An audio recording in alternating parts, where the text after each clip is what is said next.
हाँ। आज हमारे नगर में बैकुंठपुर में बहुजन समाज पार्टी के बीडी पांडे जी का जनसंपर्क अभियान चल रहा है।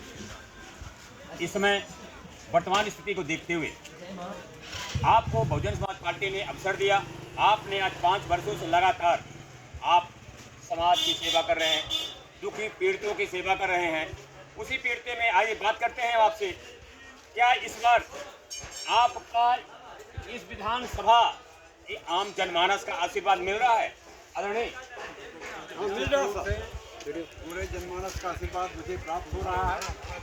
बहन कुमारी मायावती जी ने मेरे ऊपर विश्वास जताया है, इसके प्रति बीडी भैया जिंदाबाद। उनके प्रति बहुत बहुत आभार व्यक्त करता हूं, जिन्होंने मुझे मेरे ऊपर विश्वास व्यक्त किया है। और निश्चित रूप से सिरमौर विधानसभा क्षेत्र की पूरी जनता मेरे साथ में है। और विकास के नाम पर जो विकास, बिल्कुल विकास के नाम पर शून्य है, कुछ हुआ ही नहीं।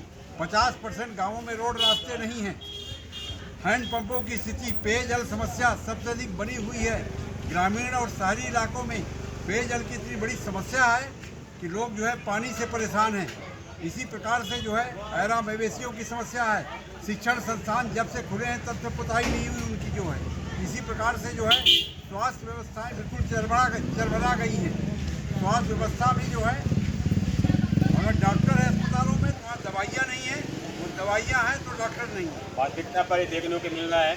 जैसे कल हमने आपके डभौरा नगर में नगर भ्रमण किया, एक मीडिया के रूम में, साथ ही आप कल सातपुर में देखा, कई जगह देखा है। ऐसा हो रहा है, माननीय का नाम काफ़ी चर्चाओं के साथ नगर वार्ड क्रमांक 15 में, यही बैकुंठपुर में हमने जा करके देखा।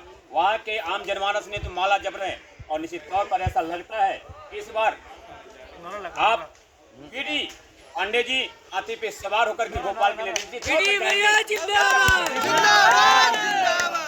फिर से मिलेंगे। विद भारत से वीरेंद्र मिश्रा। बीडी भैया जिंदाबाद। एक पुनः माननीय का, इस बार कांग्रेस पार्टी और भारतीय जनता पार्टी राजा और रंग की लड़ाई बता रहे हैं।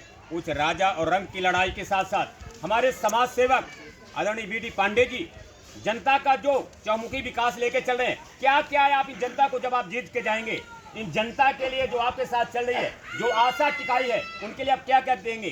क्या क्या आपके भी कुछ योजनाएं तो बनी होगी सम्मानी, क्या कर रहे हैं आप? मैंने 8 योजनाएं लिख करके दिया है लोगों को। मैं जो है झूठे वादे नहीं करता हूं, मैं तो लिखित में दे करके बात कर रहा हूं। मैं वचन देता हूं कि ये जो है वचन पत्र बना करके मैंने जनता को बांट रहा हूं। और मेरा पहला विकास होगा रोड रास्तों का निर्माण। कई स्थानों पर ऐसा है, बीमार आदमी जो है उसको जब बीमार होता है तो उसको चारपाई पर लाना पड़ता है, क्योंकि रोड रास्ते नहीं है। कई ऐसे स्थान हैं, मैं कौन कौन से स्थानों को गिनाऊं? आप रुपौली चले जाइए, बरसात के सीजन में आप जो है तो चले जाइए, तो मैं कहूँगा आपको पैदल चलिए, पैदल वो है। इसी प्रकार से आपको जो है अंसला चले जाइए, आप सुहावल कला सुहावलपुर में चले जाइए, मनगमा चले जाइए, हमारा टोलों में। इसी प्रकार से जो है हमारे जो है ऊपरी क्षेत्र में हर स्थानों पर जो है इतनी समस्याएँ हैं कि लोग जो है प्रसूता महिलाओं को अगर लोग चारपाई पर ले जाना पड़ता है और रास्ते में प्रसूति हो जाती है। इसी प्रकार से बीमार आदमी को चारपाई पर ले जाना पड़ता है। बहुत सी ऐसी घटनाएं हुई जिनमें बीच में ही दम तोड़ दिया हमारे लोगों ने। ये हमारी जो है पहली समस्या है परिवहन की, रोड और रास्तों की। दूसरी समस्या है जो है हमारे क्षेत्र में जो है अहरा प्रथा की। किसान हमारा परेशान है, सुबह से शाम तक जो है मवेशी खेतता है, वो फसल की रक्षा करने के लिए पूरा जीवन मशीन लगा रहा है, फिर भी आधी फसल वो प्राप्त कर रहा है। बहुत से खेत जो है बिना बुआई के पड़े हुए हैं। इसी प्रकार से जो है हमने देखा है बिजली के तारों की समस्या है। बिजली के जब से बिजली के तार लगे हैं तब से उनकी जो है सुधार ही नहीं हुआ है। ट्रांसफार्मर जल रहे हैं, ट्रांसफार्मर जो है 3-3, 4-4 महीने बाद लगते हैं। एक जगह तो मैं गया तो बताया भैया 2 साल पहले जला हुआ। आदरणीय 1 मिनट के लिए हम ब्रेक करना चाहेंगे। जिस प्रकार से अभी तक नेताओं, जब ये चुनाव का समय आता है तो कई नेता लोगों को लुभाते हैं, कह देते हैं कि हम फिर से मिलेंगे, वो गुम हो जाते हैं। क्या आपको ये जो जनमानस आपके पीछे चले हैं, आपको एक आधार मान करके मेरा काम होगा, तो क्या आप अन्य नेताओं की तरह ही रहेंगे कि आप जनसेवक बनकर के, सिपाही बनकर के काम करेंगे? तो मेरी पहली प्राथमिकता जनसेवा ही है।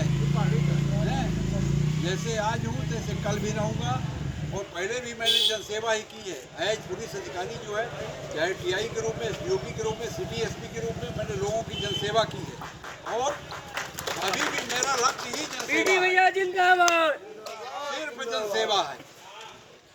हैंडपंपों की मैं समस्या देखता हूँ, बहुत से हैंडपंप तो मैं अपने से सुधार करा रहा हूँ। देखिए, जैसा कि अभी हम बता ही राड रहे नहीं है, बता ही रहे थे कि 5 वर्ष से मरने दौड़ रहे हैं, जा रहे हैं, लोगों को जनमानस में जा रहे हैं, लोगों के दुख सुख में जाते हैं, गरीबों के विवाह में, कन्याओं के बेटियों में सम्मिलित होते हैं। इसी तौर पर वो अपना वहाँ पर जो उनका सहयोग होता है सहयोग कर रहे हैं। जब ये चुनाव जीतने के पहले ही ऐसा कर रहे हैं, चुनाव जीतने के बाद क्या करेंगे, वो तो जनमानस में खुशी है। आइए देखते रहेंगे, फिर से मिलेंगे। धन्यवाद। तब तक के लिए इजाजत चाहते हैं वीरेंद्र चौधरी को। बीडी भैया जिंदाबाद जिंदाबाद जिंदाबाद। बहुजन समाज पार्टी जिंदाबाद। मैंने क्षेत्र में दौरा किया। मैं वीरेंद्र मिश्रा, भारतीय राज्य पत्रकार प्रांतीय महासचिव, मैं ब्यूरो चीफ वीरेंद्र मिश्रा हूँ, Hind Bharat Navbharat case news channel. साथ ही अभी हमने जो चर्चा किया, लोगों में ये चर्चाएं थी, माननी के द्वारा लोग माता जी की पूजा करते हैं, लेकिन उनके पास क्षमता नहीं है कि हम पूजा के लिए, माता के दर्शन करने के लिए कैसे रखें। आदरणीय का योगदान, सहयोग लोगों ने, जनता बता रही है, बहुत बड़ा है। निश्चित तौर पर उनका प्रतिफल तो माँ का आशीर्वाद नहीं मिलेगा ही, जनता का आशीर्वाद मिल रहा है। कल मैंने ग्राम शाहपुर में गया, एक निर्दलीय प्रत्याशी छेदीलाल कोल, जो कि निर्दलीय प्रत्याशी है, उन्होंने हमने बांट लिया, उनसे हमने पूछा, उन्होंने बताया वो मेरे यूपी साहब थे, मैं उस कार्यकाल में उनके उस समय मैं शायद निरीक्षक या टीआई ऐसे कुछ उन्होंने बताया। उन्होंने मेरे को जानकारी दिया है कि मैं 2 वर्ष टीआई कोलगमा में था, 2 वर्ष मेरी ड्यूटी थी, मैंने वहाँ से इस्तीफा दे के घर आया। हमने पूछा क्यों आया भैया, उन्होंने